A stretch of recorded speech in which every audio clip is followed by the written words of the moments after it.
How many days? May muntak, Kuya. Kumusta na ka? Ayo, okay. Oh, trabaho na rice, no? Yes. Dry the rice. Drying the rice. After we'll mill this.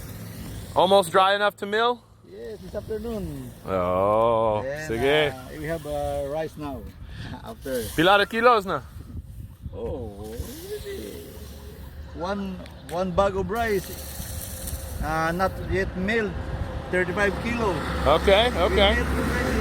Maybe 22 kilo. Once it's milled, 35-pound bag goes to 22 kilo. 35 kilo goes to 22 kilo. Yeah. Okay. Milled already. Yeah. Wow. From the rice paddy on the beach. Not a bad day here in the Philippines. Let's go.